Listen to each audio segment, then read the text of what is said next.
Hello students, मैं हूं आकाश भूषण और आज हम करने वाले हैं अपने बिजनेस स्टडी का most important topic principle of scientific management.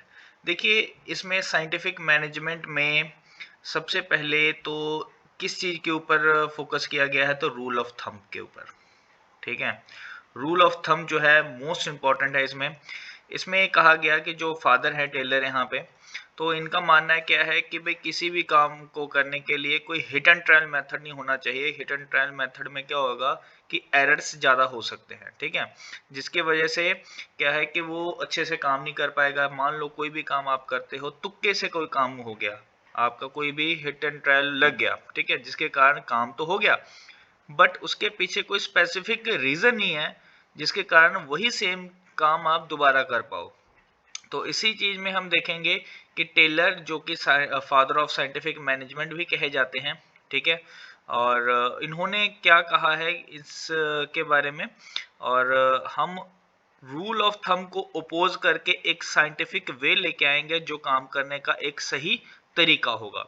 ठीक है, तो उसी में सबसे पहला जो टॉपिक आ जाता है, जो सबसे पहले हम डिस्कस करने वाले हैं, first principle, science not rule of thumb.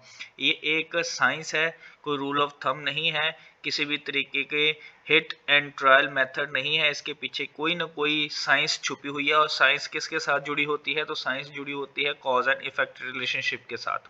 ठीक है, अगर आपने कोई काम करना है, मैक्सिमम यूटिलाइजेशन करनी है किसी भी चीज की, तो मैक्सिमम एफिशिएंसी और मैक्सिमम जो यूटिलाइजेशन है वो कब हो सकता है, जब किसी भी काम करने का तरीका एक वन बेस्ट मेथड हो।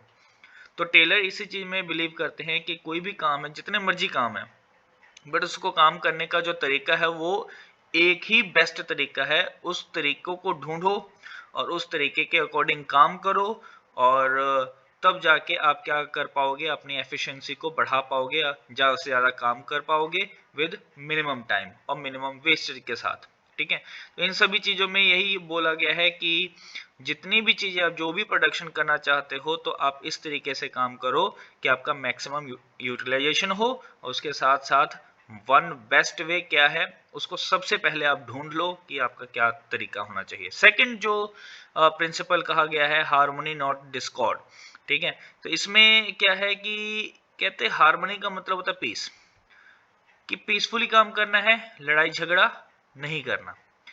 तो फैक्ट्री में एक जो मैनेजर है वो काम एग्जैक्टली करता क्या है, तो ये एक लिंक का काम करता है। लिंक किसके बीच में, तो ये ओनर और वर्कर्स के बीच में एक लिंक का काम करता है। काम करवाना किसने है, ओनर ने ओनर ने करवाना है।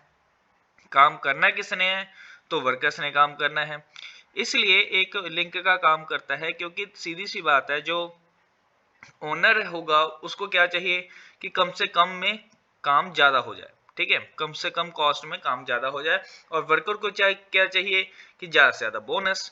तो उनके बीच में जो एक रिलेशन, एक लिंक बना के रखता है, वो कौन रखता है, तो एक मैनेजर ही रखता है। ठीक, तो इसमें क्या है कि इसमें एक और बात लिखी हुई है कि ऐसी कोई सिचुएशन ना हो जहां पे ट्रेड यूनियन, जो उनके वर्कर्स का यूनियन है, वो स्ट्राइक पे चला जाए। और ये कब हो सकता है, जब आप उसको पैसे कम देते हो। तो इसलिए यहाँ पे ये देखो पिक्चर कितनी अच्छी बनाई हुई है। ये वर्कर है, वर्कर का हेड है जिसको हम ट्रेड यूनियन भी बोलते हैं, और ये ओनर है। और ओनर इसको क्या प्रोवाइड कर रहा है, बोनस, और बदले में ये इसको क्या प्रोवाइड कर रहा है, तो ये प्रोडक्शन तैयार करके दे रहा है। तो इसलिए ओनर इसका भी ख्याल रखेगा, वर्कर्स का भी ख्याल रखेगा, और वर्कर्स जो है अपने ओनर का भी ख्याल रखेंगे। अपना जो काम है वो मैक्सिमम तरीके से करके देंगे, मैक्सिमम सॉरी मैक्सिमम एफर्ट्स लगाएंगे। और यहाँ पे ओनर जो है इसको अच्छी सैलरी और अच्छे वेजेस देगा। नेक्स्ट आ जाता है आपके पास जो थर्ड है important principle, corporation not individualism. Corporation काम करना है, कॉर्पोरेट काम करना है। कॉर्पोरेट का मतलब होता है किसी दो पर्सन के बीच में तालमेल। कोई एक अपने लिए नहीं सोचेगा, सिर्फ ये नहीं सोचेगा कि मेरा काम हो जाए और बाकी दुनिया जो है वो ऐसे ही कोई लॉस सफर करे, या उसका जो ऑर्गेनाइजेशन है लॉस सफर करे। ऐसा नहीं होना चाहिए। तो प्रिंसिपल कहता है कि हार्मनी जो नॉन डिस्कॉर्ड हमने जो अभी पढ़ा है, उसको ही यूज करते हुए हमारे बीच में एक कॉर्पोरेशन की भावना हो, ना कि कंपटीशन की भावना।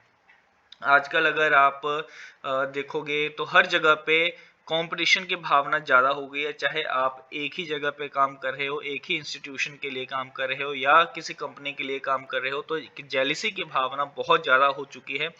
हर पर्सन चाहता है कि मैं उस पर्सन से आगे बढ़ जाऊं। क्लास में भी यही है, क्लास में भी जो बच्चे होंगे वो एक दूसरे से जेलस की भावना रखते हैं कि एक दूसरे को पिछाड़ के हम आगे बढ़ जाए, हम फर्स्ट आ जाएं, जैसे मर्जी, बाय हुक एंड क्रुक, जैसे मर्जी हम फर्स्ट आ जाएं।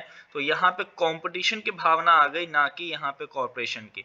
तो जो फ्योल है, जो टेलर है, टेलर क्या कहते हैं कि यहाँ पे कॉर्पोरेशन की भावना होनी चाहिए और ना कि कंपटीशन की। इसी में थर्ड जो मेजर पॉइंट है, कॉर्पोरेशन नॉट इंडिविजुअलिज्म, कि इसी में बोला गया कि आप कॉर्पोरेट करके काम करो, ना कि अपना खुद का सोचो। नेक्स्ट आ जाता है development of each and every person to his or her greatest efficiency and prosperity. इसमें ये बोला गया कि हर पर्सन की डेवलपमेंट हो। डेवलपमेंट कैसे होगी? जब आप उस पर्सन को ट्रेनिंग प्रोवाइड करते हैं, ठीक है।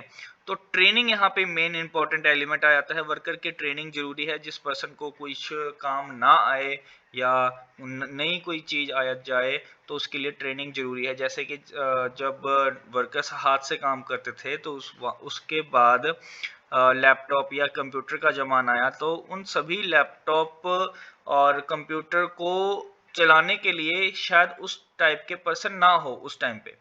तो इसलिए जो कंपनी है हर एक पर्सन को, हर एक वर्कर्स को क्या प्रोवाइड करेगी? ट्रेनिंग प्रोवाइड करेगी, क्योंकि वो उनके एक लॉयल वर्कर्स हैं। ये नहीं कि उस पर्सन को हटा दिया, निकाल दिया और नए पर्सन इंक्लूड कर लिए। वो तब करेंगे जब उनसे काम ना हो पाए। बट आप ध्यान रखना, बेस्ट मेथड यूज करोगे और डेवलपमेंट अपने जितने भी पर्सन हैं, अपने वर्कर्स जितने भी हैं, उसका काम करोगे, डेवलपमेंट प्रोवाइड करोगे और उसके साथ साथ उसको ट्रेनिंग भी दोगे। तो ये थे आपके साइंटिफिक मैनेजमेंट के प्रिंसिपल। 4 प्रिंसिपल हमने पढ़ लिए, ठीक है। नेक्स्ट जो टॉपिक होगा वो होगा टेक्निक ऑफ साइंटिफिक मैनेजमेंट।